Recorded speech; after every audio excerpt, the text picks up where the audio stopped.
Today, we start sharing a book published in September 2023, titled Scarcity Brain: Fix Your Craving Mindset and Rewire Your Habits to Thrive with Enough. The author of this book, Michael Easter, is a science journalist and a professor at the University of Nevada, Las Vegas. Easter has been gaining a lot of attention in recent years. In 2021, he published a book called The Comfort Crisis, which argued that modern life is too comfortable and that people should actively seek exercise and adventure. His main research focuses on healthy living and peak performance from a modern scientific perspective. This book, Scarcity Brain, might remind you of a book from 10 years ago, Scarcity: Why Having Too Little Means So Much, co-authored by an economist and a psychologist, which we previously reviewed. That book argued that poverty not only limits material resources, but also narrows mental capacity. It introduced the concept of tunnel vision, where the poor constantly think about money, and busy people constantly think about time, leaving them little bandwidth to think about anything else. Scarcity also introduced an important concept called slack, leaving yourself some surplus money or time to live a calm and peaceful life. Easter does not reference scarcity, but he discusses a similar idea. Scarcity, or a sense of lack, narrows our mental capacity and makes us do foolish things. But Easter isn't just talking about the poor or the busy. He's talking about everyone. He describes a very common scenario that people may not even be aware of. It's one of those things you don't know until you know, and once you know, you see it everywhere in life. I hope this book adds a new perspective to your mind, recognizing this scenario and becoming alert when you encounter it. What is this scenario? Let me give you a few examples. Recently, there was news about a luxury cruise ship departing from Shanghai. Despite the high ticket price and excellent facilities and services, all the passengers were very dissatisfied. The main issue was the extreme behavior of some elderly passengers in the buffet, where they aggressively grabbed food without queuing and took far more than they could eat, which was quite embarrassing. You might think that people who can afford luxury cruise tickets have a high income. After decades of economic reform and opening up, they are well-fed, retired, and receiving generous pensions. They are among the most financially comfortable people in China. So why do they behave so poorly at the buffet? The straightforward explanation is that they were afraid of being poor. These people now live well, but their early experiences of material scarcity left a heavy imprint on their minds, making them highly sensitive to the word free. Whether it's a shopping promotion or a buffet on a cruise, even a semblance of something free triggers a rush. But it's not just the elderly who like to hoard. Young people may not be attracted by free, but many are sensitive to discounts.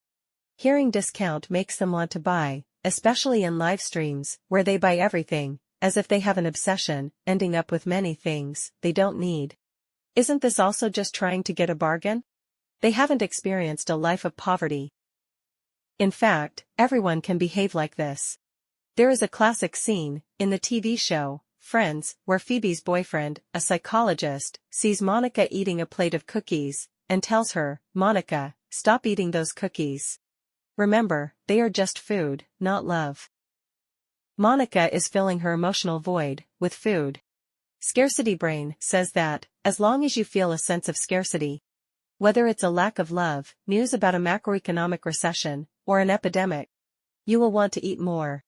Studies have found that people can eat twice as much high-calorie food under the influence of scarcity cues compared to normal times. Scarcity makes people want more. Going further, suppose you want to lose weight and avoid cookies. But if you are obsessed with how many likes you get on social media and take risky photos for attention, isn't that also driven by a scarcity brain? People are driven by a scarcity brain, which is why ride-hailing and food delivery companies can use algorithms to trap people in their systems. You feel very tired, but the system says if you do one more order, your earnings for the day will exceed 500 yuan. Sometimes you realize it's not worth it to continue, but the system says if you do one more order, your hourly wage will go up a notch. The best way to drive you to work is to remind you that you lack money. You might say these people's brains are programmed, stuck in the pursuit of money. But losing conscience for a job, faking for fame, all these reckless behaviors, aren't they also driven by a scarcity brain? Eating more, when already full, buying more, when you already have plenty, drinking more, when you are already a bit drunk, scrolling through social media, even when tired and uninterested. All these behaviors are chasing something that ultimately does not benefit you, and might even harm you, yet you continue. It's not that you need to do these things. It's that you want to do them. When want exceeds need, you need to be alert.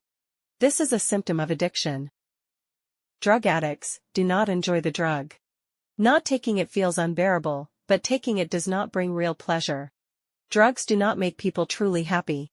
It's similar to shopping addiction. Useless items are there, and not buying them makes you restless. Buying them leaves you feeling empty. You might regret it, but next time you still want to buy. You are controlled by obsession. How do you combat a scarcity brain? One popular method is to live a minimalist lifestyle, using the discipline of less to counteract the desire for more, like forced detox. Easter is not optimistic about this approach. Minimalism can become an obsession too, and minimalists' possessions are often very expensive. Social science is a science because it can find objective laws. Whatever method you use, you must respect these laws. Easter summarizes the laws of the scarcity brain in a concept called the scarcity loop. The scarcity loop has 3 steps. The first step is opportunity. This is when a situation arises where you think you can get something you like. Maybe you see some delicious food, the possibility of winning money, or an appealing product. You want to act. The second step is unpredictable rewards. After taking action, you might get what you want, you might not, or you might get something even better than expected.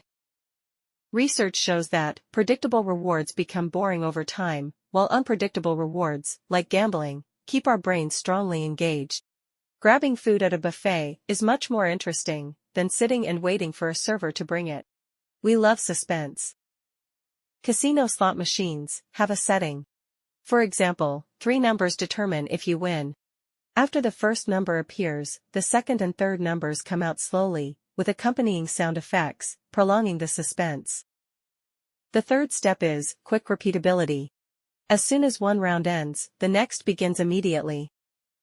For example, when you scroll through short videos, regardless of how good or bad the current one is, you can swipe to the next instantly. No need to shuffle or take a break. It's immediate. Opportunity, unpredictable rewards, quick repeatability. Any activity with these 3 characteristics is sure to be addictive.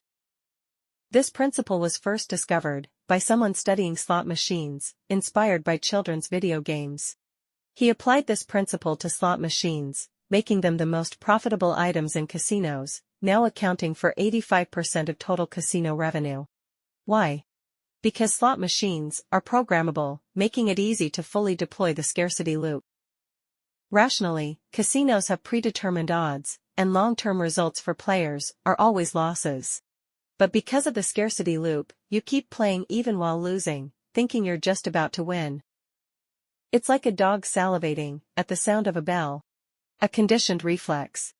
The slot machines aren't the ones being programmed, you are. The scarcity loop is an evolutionary setting in the brain.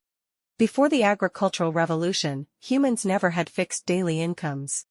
In our long evolutionary history, we were used to feast or famine days, not knowing where the next meal would come from, when it would arrive, or what it would be. Hunter-gatherers walked or ran 10 to 20 kilometers daily in search of food. Finding food at one place made them happy. Not finding it at the next place, or the one after, did not make them give up. Only those who never gave up, who always hoped for the next opportunity, who overlooked small disappointments, and stayed hopeful, who became addicted to this behavior, could survive and pass on their genes to today. The most critical element in the brain's excitement and reward circuit is a neurotransmitter known as dopamine. Dopamine's role is not to deliver pleasure, but to make us pursue pleasure. When the brain releases a lot of dopamine, you don't feel pleasure, but an intense desire to do something that might bring pleasure. Dopamine makes the brain remember what actions lead to rewards, and makes you want to repeat those actions. For example, if you felt bad one day, ate some ice cream, and felt better, dopamine will remind you, eating ice cream makes you feel good. Next time you feel bad and see ice cream, dopamine floods your brain, urging you to eat it. The highest dopamine release happens not after getting the reward, but just before it. This is why the moment of suspense, before a reveal, is the most captivating. It's why the feeling of almost winning is so motivating. You may lose money on this round, but slot machines are designed to make losing feel like almost winning. The goal seems within reach, dopamine surges, and you must play again.